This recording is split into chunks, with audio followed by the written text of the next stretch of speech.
పూరి జగన్నాథ్ చేసిన ఒక video viral అవుతుంది. పర్ఫెక్ట్ తండ్రి ఉండొచ్చు, పర్ఫెక్ట్ తల్లి ఉండొచ్చు, పర్ఫెక్ట్ డ్రైవరు, పర్ఫెక్ట్ నర్సు దొరుకుతారేమో కానీ పర్ఫెక్ట్ హస్బెండ్ ఎక్కడ ఉండదు. It's myth. నా మొగుడికి ఇలాంటి క్వాలిటీసే ఉండాలి, ఇలాంటి క్యారెక్టరే ఉండాలి, ఇలాగే ఇలాగే ఇలాగే అని మీరు ఎంత పెద్ద లిస్ట్ రాసుకుంటే అన్ని ప్రాబ్లమ్స్లో పడిపోతారు. మొగుడిని కష్టమే.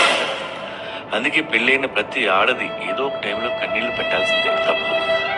లైఫ్లో మిమ్మల్ని చాలా మంది చాలా రకాలుగా ఏడిపిస్తారు. ఎక్కువగా ఏడిపించే అవకాశం మీ మొగుడికి ఉంటుంది. ఎందుకంటే జీవితాంతం ఉంటాడు, పక్కలోనే ఉంటాడు, మనకు చెప్పకుండా కొని చేస్తాడు, తెలియకుండా కొని చేస్తాడు, సీక్రెట్గా ఇంకొని చేస్తాడు. అందుకే మీకు కాలుతాయి, తప్పులేదు. కానీ అవే తప్పులు మీ నాన్న కూడా చేస్తాడు. ఎన్నిసార్లు మీ అమ్మ ఏడ్చిందో గుర్తు తెచ్చుకోండి. మీరు మీ నాన్నని క్షమించలేదా? వాళ్ళని క్షమించినట్టే మీ మొగుడిని కూడా క్షమించి వదిలేయండి. మీ కంట్లో కన్నీరు చూడకపోతే పక్కింటి వదిన గారికి అసలు నచ్చదు.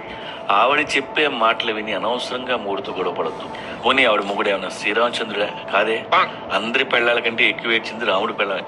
మొగుడు ఎంత గొప్పడు అయితే భార్యకి అన్ని కన్నీళ్ళు వస్తాయి. ప్రతి దేవుడు వాళ్ళ భార్యని నిలిపించిన వాళ్ళే. పెళ్ళాం కంట తడిపెట్టించిన ఒక్క దేవుడి పేరు చెప్పండి. మొగుడు వల్ల కొంత ఏడుస్తారు, వేరే ఆడదాని వల్ల ఇంకొంత ఏడుస్తారు.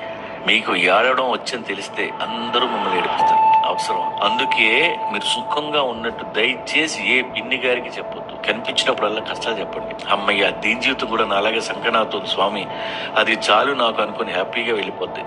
ఇక తప్పులు చేసే మొగుడిని మీ అన్నయ్యో, తమ్ముడు, నాన్నో అనుకుని వదిలేయండి. జీవితంలో ఆ మాత్రం ఏడుపులు మీకు మొగుడు లేకపోయినా ఉంటాయి. మమ్మల్ని కాదని మీరు నిజంగా సాక్షాత్తు ఆ భగవంతుడిని పెళ్లి చేసుకుంటే అది కదా పెంట. ఎందుకంటే వాడు ఇంటికి రాడు, ముల్లోకాలు తిరుగుతుంటాడు, ఎవరికి ఏ కష్టం వచ్చినా పారిపోతుంటాడు, ఎవరితో మొండకు మూడు చచ్చిపోతే అక్కడికి వెళ్తాడు. మీకు బీపీ వస్తుంది. నాకెందుకురా కర్మ, మరి నన్ను పెళ్లి చేసుకున్నావు, ఒక్క నిమిషం ఇంటి పట్టున ఉండవు, ఒక సుఖం లేదు, పాడు లేదు, సినిమా లేదు, నా పెండాకుడు లేదు, రోజు తలగొట్టుకుని వెళ్తారు. కాబట్టి ఎంతో కొంత మేమే పెట్టు. మాతోనో ఏదో గుట్టుగా అలా ఈ కాపురాలు కానిచ్చేయండి. ఏమండి, మేము మగాడం, మా అమ్మలు అనుకునేంత మంచోళ్ళం కాదు, పెళ్ళాలి అనుకునేంత దుర్మార్గులం కాదు, ఏదో మధ్యలో ఏడుస్తుంటాం. దయచేసి అర్థం చేసుకోండి.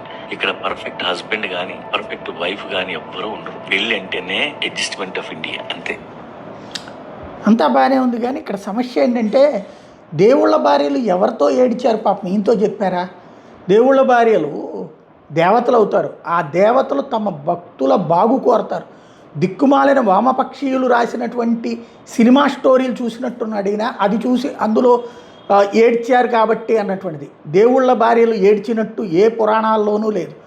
అదే సందర్భంలో దేవుళ్ళని వాడు వీడు అనేటటువంటి పదజాలం, మరి ఇది ఏ సంస్కారమో ఎవరు నేర్పారో ఈ సంస్కారాన్ని ఆయనకే తెలియాలి.